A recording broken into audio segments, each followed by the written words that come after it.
सभी मित्रों को सुप्रभात। व्यक्ति के व्यक्तित्व को सहजता, सरलता और सादगी पूर्ण आचरण अधिक आकर्षक बनाता है और अनुकरणीय बनाता है। जो स्वभावगत सादगी, सहजता, सरलता है, उसका एक अलग प्रभाव है, और जो प्रसिद्धि के लिए बनावटी प्रकार अपनाया जाए, उसका एक अलग प्रभाव दिखाई देता है। तो जिन महापुरुषों ने अपने जीवन में स्वभावगत सादगी अपनाई, उसमें कबीर का स्थान सर्वोपरि है। उन्होंने अपने जीवन में उस सादगी, सरलता को सहेज कर, उतार कर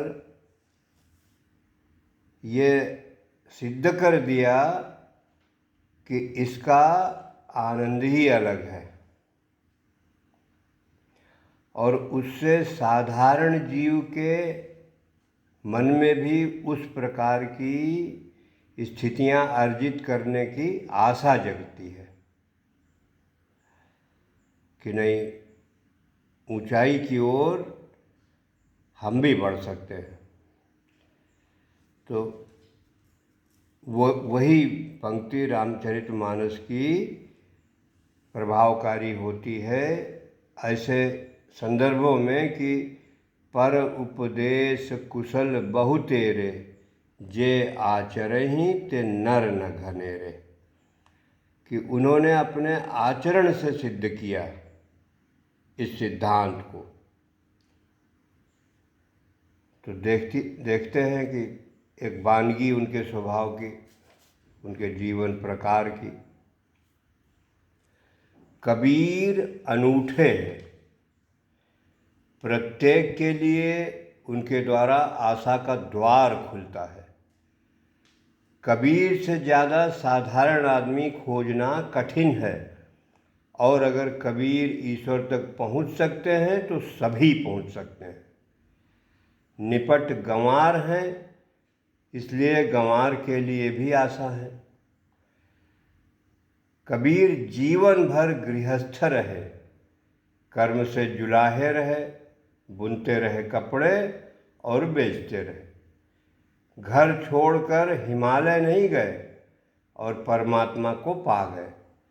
घर पर भी परमात्मा आ सकता है, इसके लिए हिमालय जाना आवश्यक नहीं। कबीर ने कुछ भी नहीं छोड़ा और सभी कुछ पा लिया।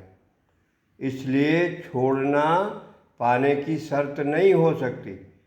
कबीर के जीवन में कोई भी विशिष्टता नहीं है, इसलिए विशिष्टता अहंकार का आभूषण होती है, आत्मा का सौंदर्य नहीं। कबीर न धनी है, न ज्ञानी है, न समादृत है, न शिक्षित है, न सुसंस्कृत है। कबीर जैसा व्यक्ति अगर परम ज्ञान को उपलब्ध हो गया तो तुम्हें भी निराश होने की कोई आवश्यकता नहीं। इसलिए कबीर में बड़ी आशा है।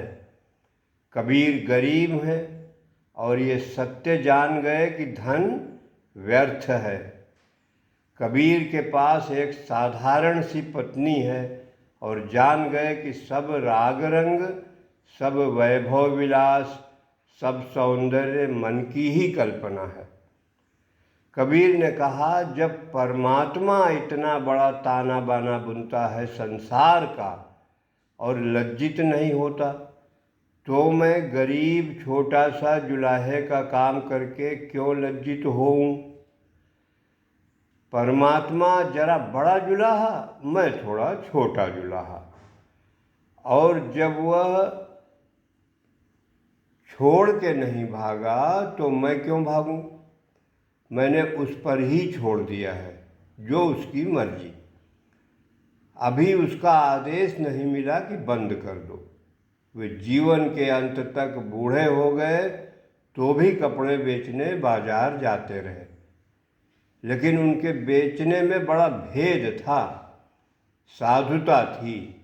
कपड़ा बुनते थे तो वे बुनते वक्त राम की धुन करते रहते, इधर से ताना उधर से बाना